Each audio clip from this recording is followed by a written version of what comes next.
Okay, so we've got Skhozi Mgobozi here with me today.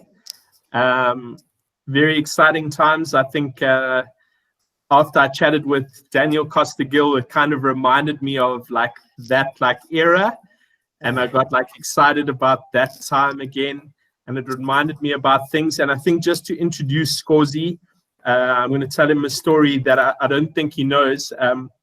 In kind of 2010, 2009, the school still had specific honors, and the coach had to like it is now, you kind of put forward your awards and stuff, and then go to a colors committee and you discuss your awards.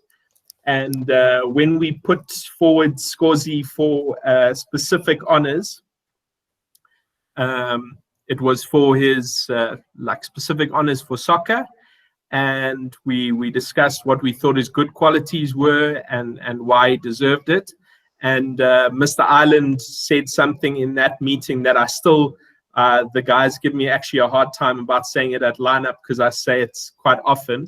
But he said if there was a transfer system within the houses, he would try and sign Skhozi to the Bishops because of his leadership and his kind of character. And so we've got the captain of the 2010 side, one of our better teams. And just excited to chat, Skhozi. Yeah, thanks for having me. Really excited to be on. I didn't know that story. It's great.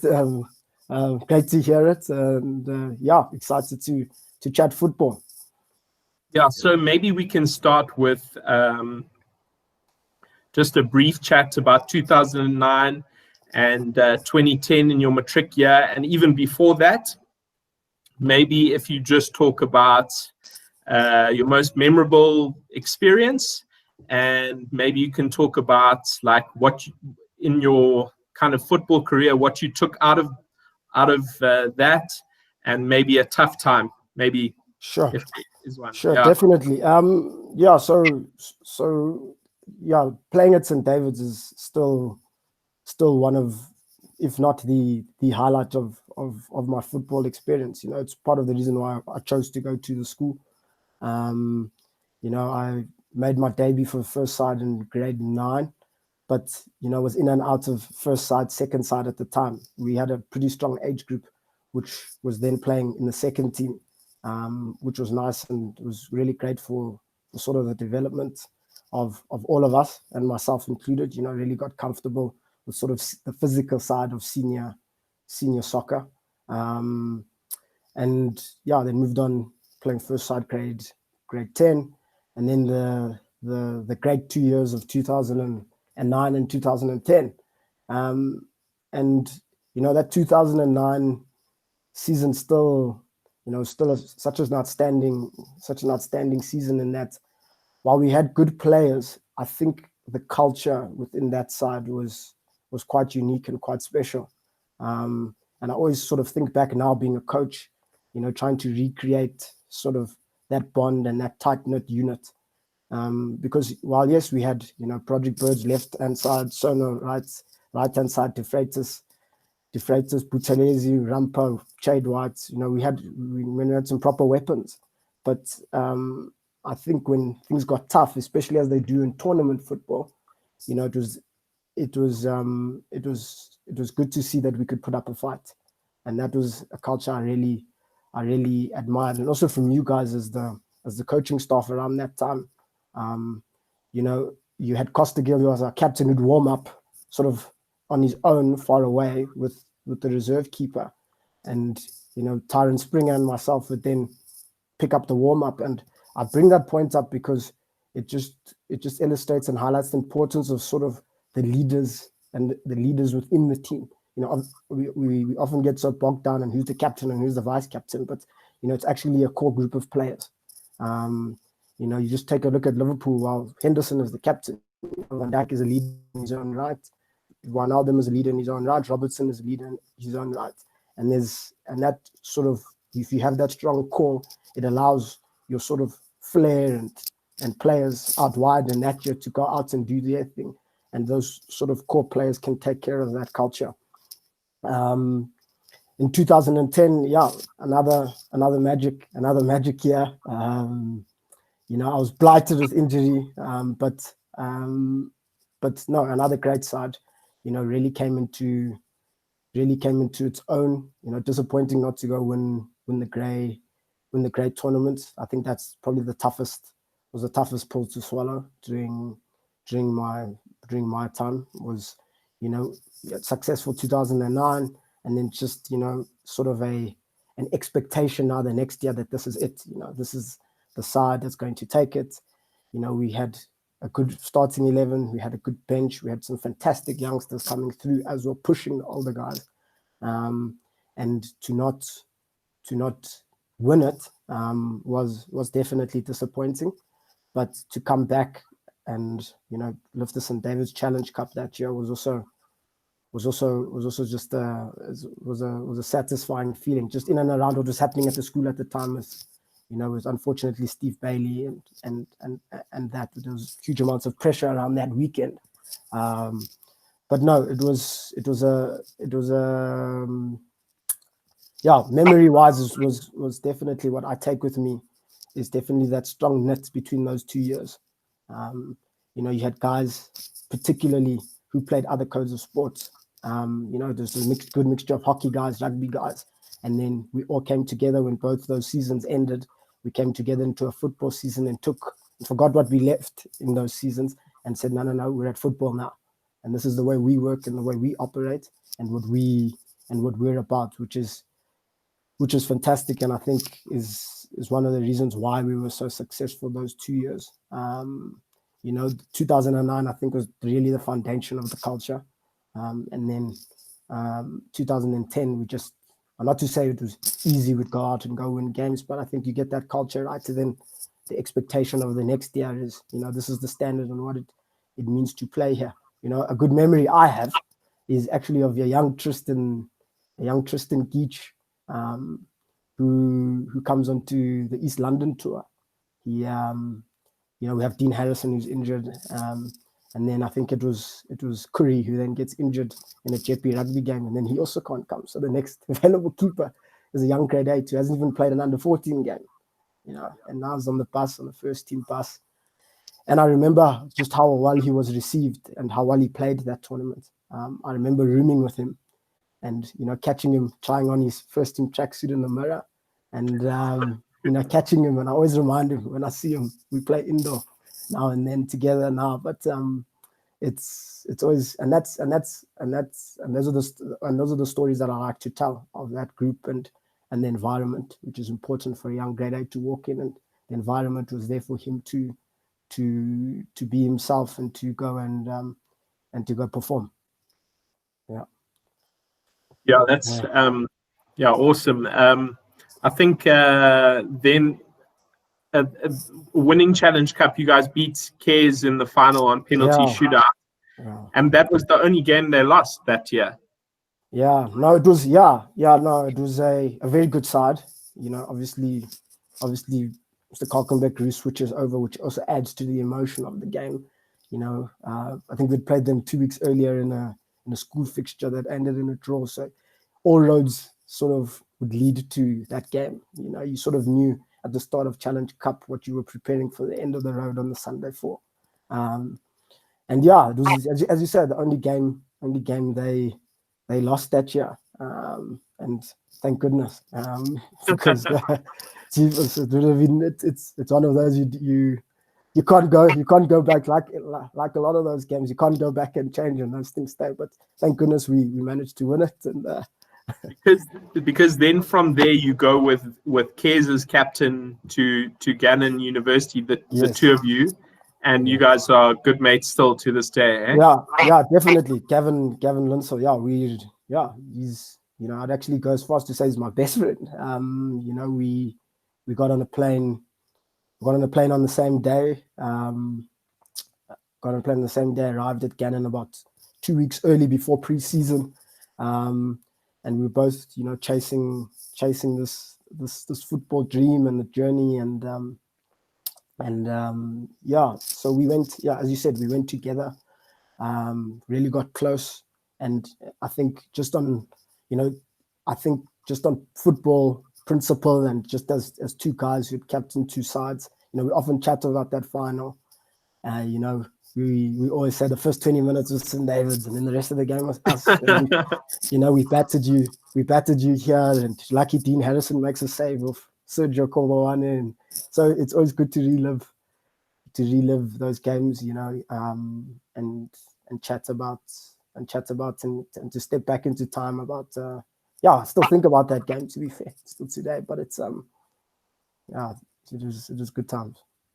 Maybe you just want to chat about Gannon and going there. And so after matric, I am fortunate enough to get a scholarship to go play at Gannon, to go play Division 2 NCAA college, which for those who don't know, it's a good level, very good level, and a very good conference in which Gannon plays, so the league in which Gannon plays. So went to Gannon as a first year with Gavin, and we arrived into preseason, squad of, I'm going to say 45 in my first preseason. So huge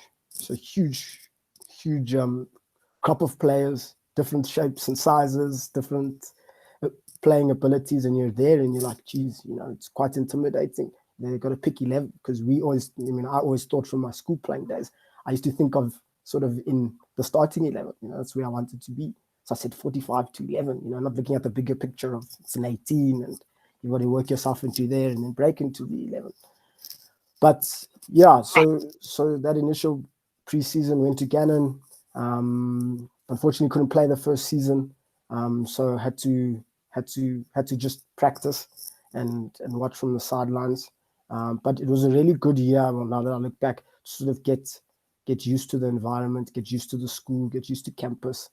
Start working on campus and getting to know everybody, because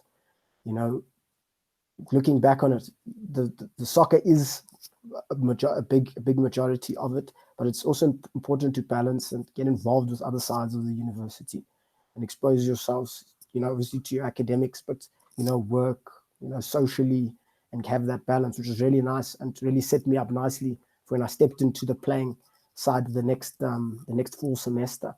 And we had a decent season in my first year. Didn't make the playoffs, but in the 2012 year, we had a really great year. Went into the last 16 national tournament, which is quite intense. And again, for those who don't know, it's quite an intense season.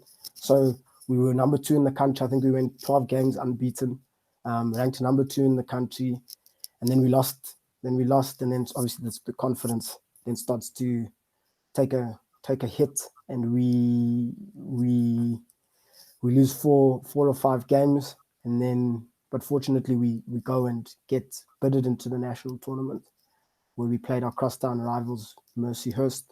So first we played a school called West Virginia Wesleyan, beat them at home.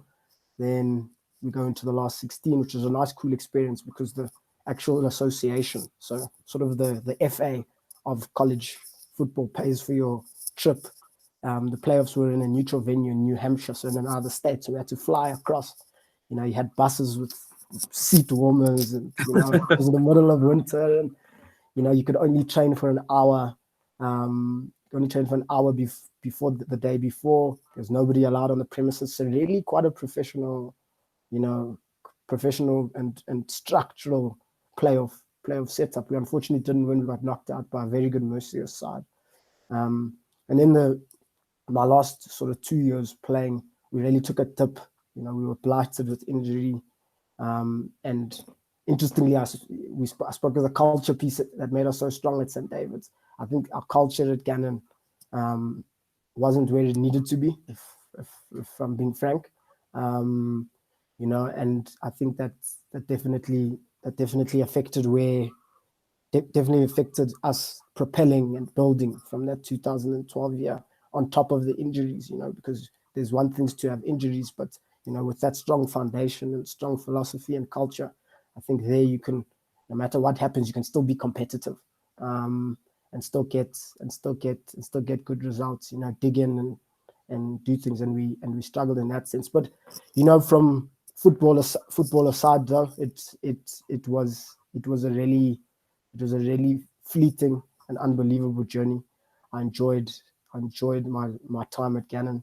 I enjoyed the friendships we made, the bonds we created, because we have a lot of foreign players there, and these are foreign players who are in the same boat as you, away from home, maybe not doing too well in class, need to pick up your marks, maybe not performing as well, so you need to pick up your performance.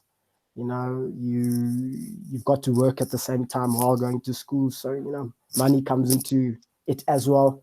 So you go through these full round of emotions and experiences together, which essentially bring you together. And you've got to grow up quite quickly and take responsibility for yourself, and collectively as a team we had to do so. But it's an unbelievable experience to go over and to have been fortunate enough to study abroad. Met unbelievable people, had incredible bosses. I had a job as a snow shoveler in my first year, but as it's not the glamorous job at all, but the staff and the guys who you worked with really made it worthwhile. They were understanding. They were a good bunch of guys, and again, it's those things that I'll talk about for the rest of my life. It's as no matter where I go or whatever happens. But yeah, that was Gannon. I graduated in 2015 and decided to stay on in the US. I wanted to coach. I really liked the system of college coaching. I mean, it's a full-time profession, as is teaching here. It's sort of you can go in and become a university coach and do that for 50 years. And I really liked it. I liked the day-to-day. I was assistant coach of Gannon's women's team for 2 years after I graduated, and involved in the recruiting, involved in training sessions, involved in the sort of the full scope of running a program, which was awesome. And I really wanted that to be my life. But unfortunately didn't get the visa, so decided, come back home. And it's been good to be back. So, there's a few things I want to ask you about. Sure. That. Like, it sounds like, it doesn't sound like the route that I want, like, all of our players to go is kind of the route that you went. Yeah. But many of them hold the dream of being a professional, which I respect. Is there a scope for you to go over to the States and become a professional from the university system? Yes. Yeah. Sorry. Finish. Sorry. No, and then my second question is, and then maybe you can answer the two together. Is it seemed like Gareth went over, then Tyler Hollingsworth went over, then Tyron Springer went over, then you went over. Like, surely, I was thinking the other day, surely like someone at Gannon is like, geez, we're getting all these greats like footballers from St. David's. Like, why have they stopped coming? Like, who's at St. David's? Let me get a hold. Yes. Or is it just the case that there is so much talent to pick from that they don't need to? Well, I suspect that is the answer. Yeah. So in terms of I'll answer the second question. Is first is that, so obviously we had the link with Gareth as to why we all went over there, which is the big reason with Coach Rob van Rennen after Gareth had left. Rob van Rennen has now since left Gannon, left 2014, so he hasn't been there now for 6 seasons, and then that directly affects the recruiting structure. You know what I mean? Rob really liked South Africans, liked our hunger, liked our approach, and the big thing he used to say was, he really liked how it was an opportunity for us. Where he never used to pick a kid from Europe who didn't make it professionally, it seemed like a step down, whereas to us, that's a step up. Do you know what I mean? It's an opportunity. We're going overseas. It's education, and also the St. David's background. With that big educational side, it's it's a big it was a with the St. David's education that we had, we saw the value of also the university degree. But with regard to the professional jump, there is a pathway, but it is this. It is, well. Let me start by saying, whether you stay in South Africa, and this is my opinion. Whether you stay in South Africa or to America, you have to be, in terms of talent level, in the 1%. That's the same across both countries. But in terms of the US, the pathway for development is a lot clearer than South Africa. You know, there's a lot more. There's a lot more. So from college, while you can't be a college player and be a professional, because then you'd have to give up your amateur status, what can happen is you can play your 4 years, enter the draft, and then be picked from the draft until the MLS. But if you do not make the draft, there is still the United Soccer League in the league below, which is growing, you know, quite considerably. And then below that you have the PDL, and then below that you have the NPSL, the National Premier Soccer League. So you got National Premier Soccer League, and then you got the Professional Development League, USL, the United Soccer League, and then you got Major League Soccer at the top, and all very, very strong levels of playing, very, very strong. So there is a clear pathway in terms of getting from. So to answer your question, to go from college, from where I can only speak from the level I was at. So from Division 2, generally to the draft is going to be quite a jump. If I'm being honest to you, it doesn't typically happen. MLS teams are floating in, are circling in the circles of Division 1s, a lot bigger schools. So if you're going to a Penn State, Michigan State, you know, a Clemson, Northwesterns, those types of schools, those are the sort of guys who are getting look-ins into MLS drafts, and rightly so. I mean, that's they play under an amateur banner for the sake of the NCAA, but they could come play in the National First Division here, I think, quite easily. If I'm being honest with you, that's how good that level is.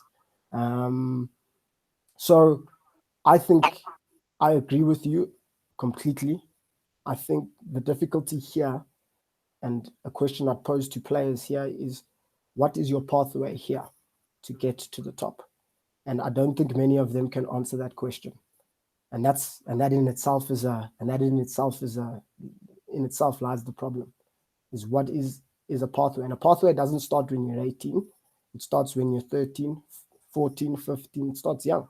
So we see you in the system, and we want to see you grow with what you can be. And unfortunately, I don't think our structures locally are that deep. They're not looking deep as to into talent identification and then nurturing those players. And that would be my question. Whereas when you go across, you know, you're playing a different type. You're abroad, you're playing a different type of soccer. You're exposed to different types of players. So just in those 2 points already is therein lies growth on the field and off the field too, which is a side here, which I also have been quite vocal about, is that we can't just develop footballers. You know, if I had gone to Ghana and just come back and just won 4 national championships and that's all I got, it would be great. I'd be disappointed because there's so much more, and there's so much more that enriched my time and my life there. And I think we need to build holistic concepts into our development. You know, it must be player centered, definitely, in terms of technical, tactical, because it's results driven business. But definitely, we need to be pushing on what types of people and what types of men, women we're building. Sorry, I've gone off a bit, but that's the yeah. No, that's fine. And I mean, from my perspective, it seems like we do have a pathway from like 13 until even, I'd say, 21, although the pathway from 18 to 21 is not as strong. But from 21 to about like 27, that is where our pathway, there's nothing there. Yeah, so I spoke to De Freitas about it. Like, you get guys making their debut at 26, 27. Like, for St. David's boy, that's just not an option, you know? Yeah, Yeah, like, if I just think of me, like, I've had zero football talent. But, like, at, like, 23, 24, my mom was like, okay, time to move out the house, time to get going, you know? definitely. Yeah. And, yeah. Okay. Oh, cool. Let's not get stuck there. Yeah. Yeah. The next thing I've got is, like, do you have any advice for young leaders across any sport or any sphere, like even like a prefect or under 15C rugby captain, or do you have any advice for school leaders and young leaders? Yeah. I think leadership is such a difficult thing, difficult concept, defined in so many ways, and everyone has so many portrayals of leaders.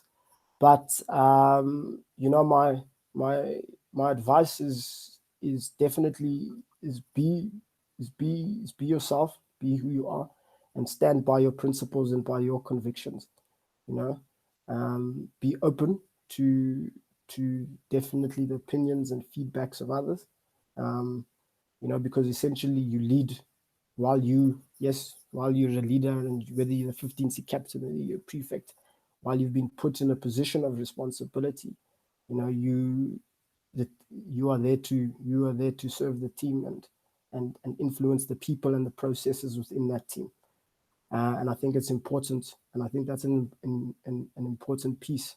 And even those without leadership positions, it's important that you stay true to your heart, especially difficulty in school leadership as well. You can fall into the trap of wanting to be this you want to model this type of leadership or this type of leadership. And actually the best type of leadership is just to be you. That's what's cool. That's what's great, is that you trust somebody who's authentic and real with you, and who has your best interests of heart. It's cool to care. It's cool to care about your marks. It's cool to care about your winning and losing games. It's cool to care about greeting the members of staff, the ground staff. People often, I always used to look back and say, oh, I'm greeting and I'm greeting and I'm greeting and I'm greeting, but it says a lot about you, and it starts with you, and starts in the energies and what you want to put into the world. And I think if you lead yourself in those ways, and you lead yourself in and have those standards within your own life and your own in your own life, I think then you'll be better to lead people, because you're following that day to day, and and building those positive habits. So that would be my big one that I've learned in my time, just leading. At St. David's, and captaining at Gannon, coaching, as is leadership 101. It's about taking a group of players, and also, can you influence them positively day to day? And it's difficult, but it's 100% for me is be you. Stand true to your values, to who you are, and your convictions.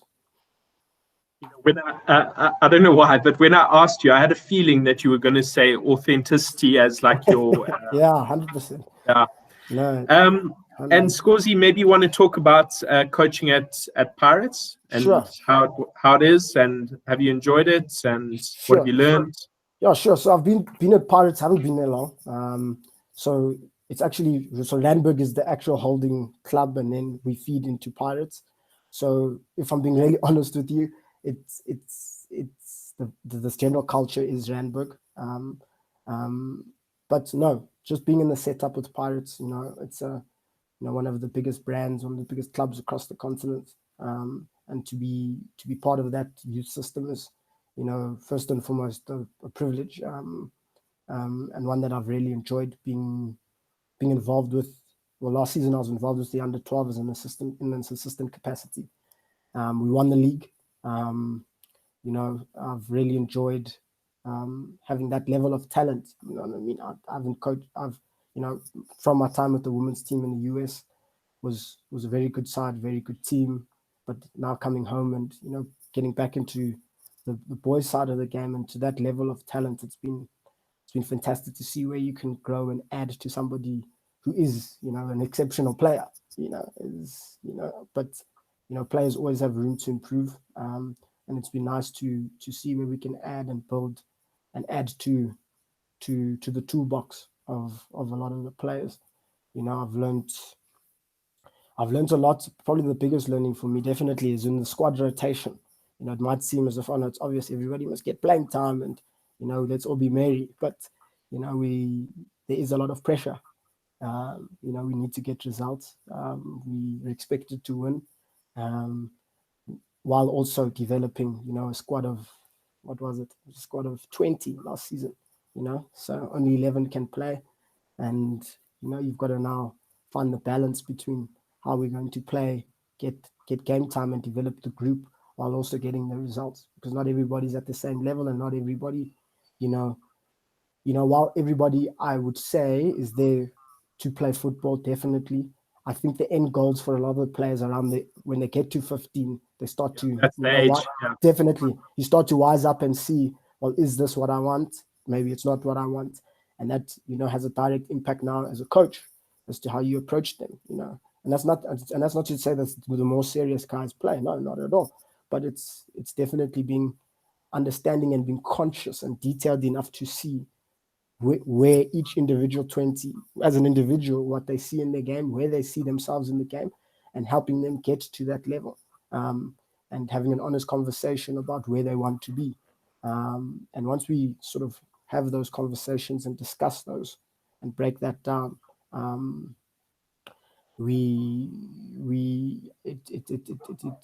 it informs our decisions a lot better. So from that learning piece, definitely was great to rotate to in terms of a rotation policy, just to get that right, and then selection, because that's definitely a big piece. Because when I was assistant coach at Gannon, when you're on scholarship, and it's quite a professional setup, you don't have to play everybody. There's people who can sit on a bench for a whole season, and then knock on the door and tell you, well, when am I playing? And you can be well within your justified to say, well, you're not there. These are the reasons why. You need to work on this. Your fitness is off. Your first touch is here. You're not reading the situations where you need to be, and you can justify it. But at 15, it's completely opposite conversation you need to have. So it was really great to grow in sort of those conversations. I'm currently now at the under 12 Randburg side, and then they'll become the under 13 Pirates side next year. So excited for that, what that challenge is going to bring. Going from 9v9 to 11v11. That's the first big transition. A lot more space, a lot more physical output, and I've got to pick a new team as well. Some of the 12 guys, yes, you'll take. Some of them will move on, maybe go to another club, maybe not be at the level, truthfully. And yeah, so excited to build, and as I said before, develop these guys, both on and off the field. Get that rotation policy. Always daunts me that. But yeah, work that in with what we're trying to do. But yes, Pirates been a fantastic experience thus far. As I said, haven't been long, but it's good. It's been good to see the progression. I think it's a good move by Pirates, sort of when you're at 13, then 14, 15, 16, and then see how you get into sort of those senior sides. I'm not too sure, if I'm honest with you, and as you said, I'm not too sure of from the under 20, from the under 19s, and then into first team, what that looks like. I can only see from till 19. I'm not sure who informs those decisions, who's where and how.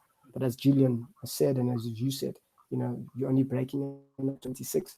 It's way too late. I mean, you've got Greenwood, Foden, and Bukayo Saka, doing great things at 19, 20.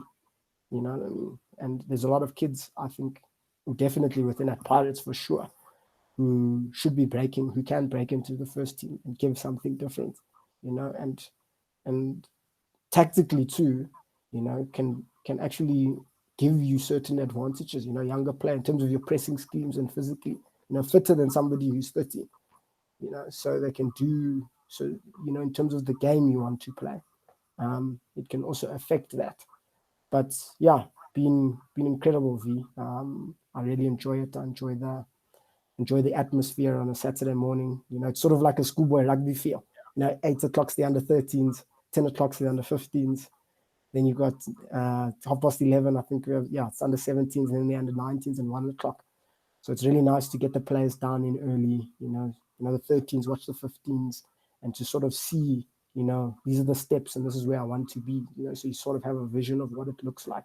And I really enjoy the feel, the parents get involved and it gets nice and heated. And I think it's important to build those little pressures. It makes it special.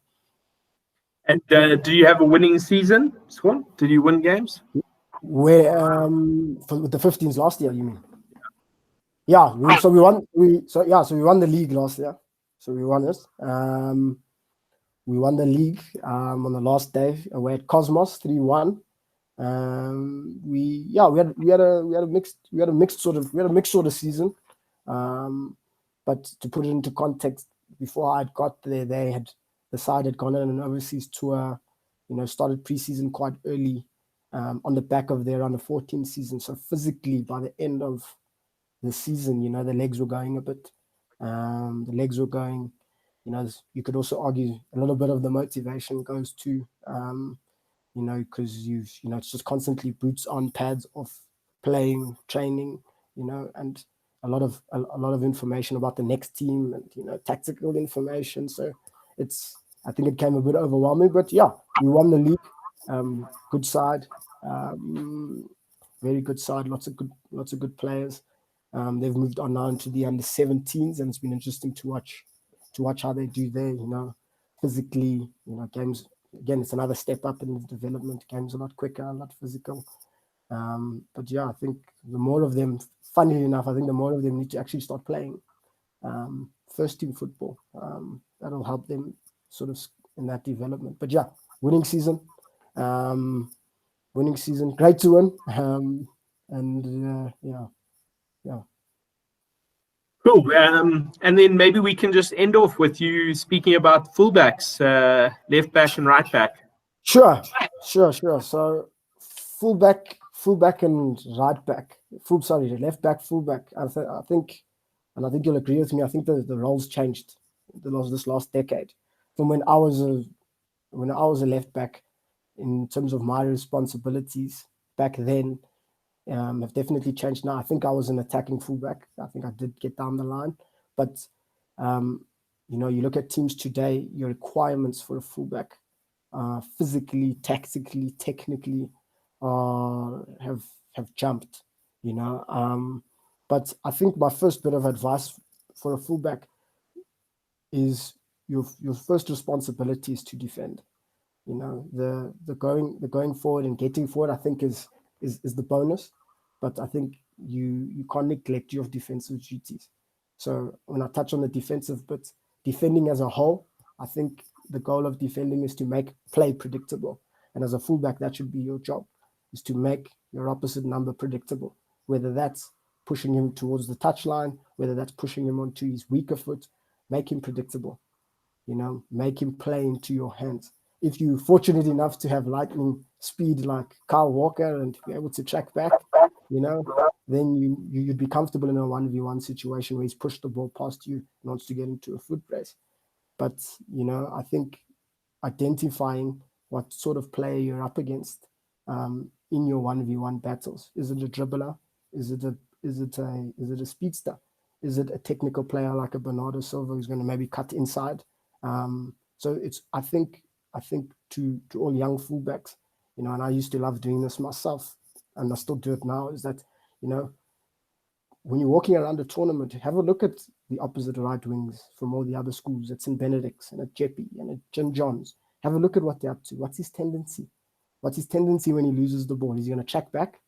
Is he honest enough to track back, or is that your opportunity in transition now to get forward and make him defend you? You know, so have a look at what's happening around you, and look at where a team generally looks to attack.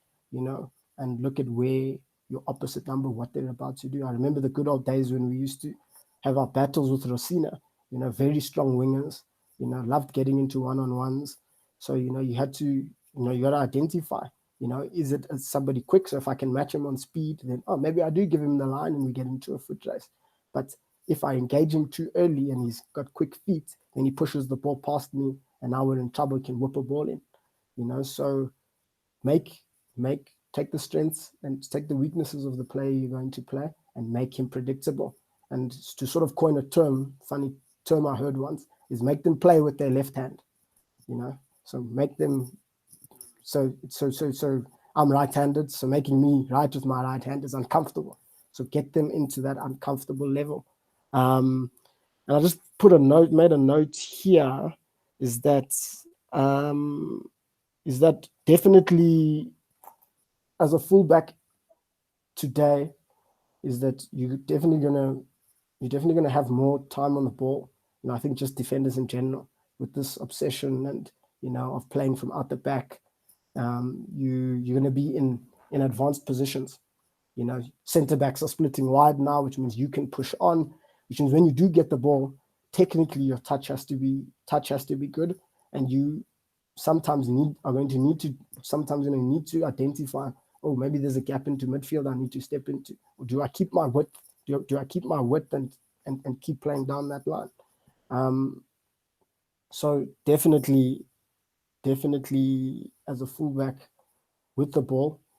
I mean, you just look at Robertson and Trent and Alexander-Arnold. I mean, I'd love to see their touches on the ball. You know, they're touching the ball all the time, and it's not. Yes, the beauty is in their crossing and their assists, but look at them in the build-up. Look at where they're touching the ball. You know, they're touching the ball a lot. Going back to Van Dijk and Gomez, playing into midfield, into Henderson. You know, constantly having to read and understand what's going on. And another sort of leading on to my next tip is look over your shoulder. And I know that's a term that we coin for midfielders, to look, because their back is generally, when they receive, their back is facing that way, so the defenders will be behind them. So look over your shoulder, because most pressing schemes, again, with sort of the movement in the game, everybody's pressing high up the pitch, but most teams are setting up their pressing traps to press fullbacks. So you are going to have pressure either from so I'm a left back, either from the right wing or from the striker, then who's going to cut that pass off back into the centre back. So it's important then that you know where you're going to go before you get the ball. You know, have a decision. Are you going to take a touch inside? You know, you're going to take a first touch and then play it into midfield, drop out so you can then play it long, or you're going to take a touch and have a ball deep into your number 9 if that option is even on. So the challenges are that much more greater now, because, you know, how many times have you seen V, you know, fullback gets the ball and everybody just bombards the sky, and it's you know, there's tackles flying, and it's definitely one side. So look over your shoulder before you get the ball. Look down the channel if you've been pressed, and look at which angle you've been pressed from. Okay. Which leads into for me, the most important, and what I loved about playing fullback both with and without the ball, is the communication piece. So defensively, organize what's in front of you. So if you've got your wide, I'm left back and my wide left midfielder, you're his eyes, you're his ears. So if you can see that we're going to be in trouble in midfield, have him shift in. So tell him to squeeze in right, cut that pass off so you've got the channel. And the same thing is if you can see that the opposite right back, all right, the opposite right back is going to play down the line, tell your winger, you can't come back inside, force him down so we can win that ball down that channel. And that communication piece also with the ball, very important, in that, you know, another way, and this is just the picture I'm trying to paint, is that a lot of teams who try build up now, you know, often getting stuck which means the midfield rotation becomes important. So if the midfielder can drop into the centre-back position, all right, that'll push one of the fullbacks forward, either left or right, push you forward, all right, but that's up to the fullback to identify and to identify and see. So tell him, push into that space. I'll make a run. I'll make the overlapping run, and even our wide left midfielder can come in deep for the ball. You know what I mean? It's for me. It's crucial that communication piece is organize what's in front of you before you have the ball, and also once you've lost the ball, you know, react quickly and read the situation and help those players, such as your midfield, close and engage the ball. Help them close and engage the ball, and give them clues and give them cues of left and right, so they can make better decisions. And then, are you guys doing anything for your teams online now? Yeah. So we've partnered with Kova Coaching, online coaching, home skills based training, and there's two components. So there's a skills part. So you're doing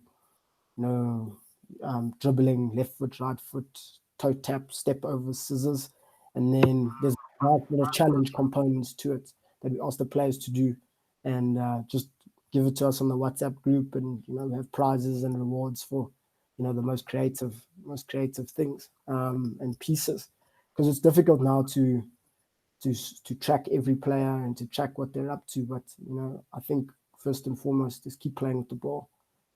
Whether that be juggling, whether that be dribbling. If you've got enough space, everyone's home is different.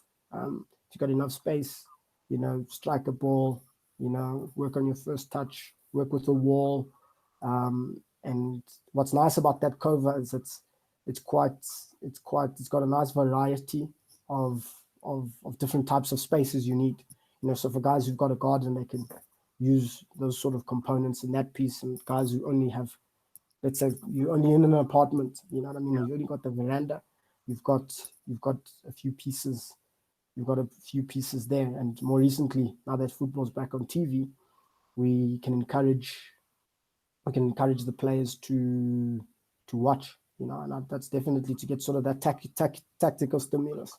Watch the players in your position. If you're a left back, watch what the players are doing, both with and without the ball. I'd even go one further, is watch the teams who are typically not going to have the ball. So watch your Burnley, who's not going to have a ball, and look at the player in that position. What are his actions? What is he doing when he gets the ball, when he's lost the ball? And the same thing as the teams, Liverpool's, the Man City's, the Chelsea's, the team who have a lot of the ball. What are they doing in those positions? Are they getting wide? How's the width versus the depth? When they're winning it, is it a straight counter tackle? They're keeping the ball. So where are they in that sort of risk versus reward, segment of the game? So I think from that tactical element, we definitely have been encouraging. Hopefully the PSL, now that Premier League's tapering off, let's hope the PSL can come on soon, and we'll watch that, and give the players some stuff to go and look at, and I'd encourage players to get together on their WhatsApp group as a back four, as a midfield four, and say, what did you guys see? What did I see? Because essentially you guys are going to have to, players are going to have to come up with the solutions on the field.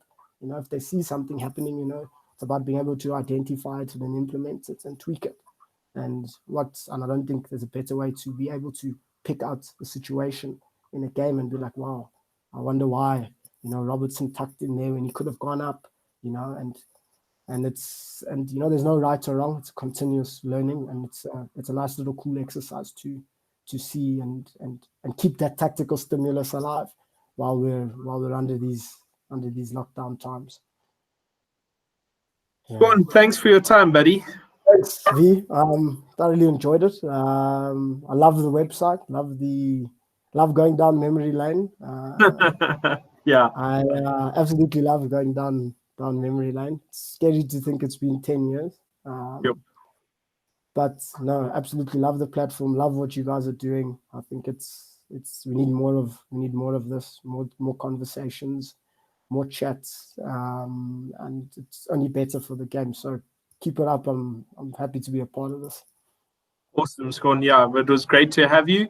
Yeah, and I hope you stay safe, and looking forward to a time when we when we can see each other live and watch. I want to come watch your team. And yeah, definitely. Yeah, definitely. Yeah, we'll keep in touch, and yeah, you too. Stay safe, V, and keep up the good work. Thank you again.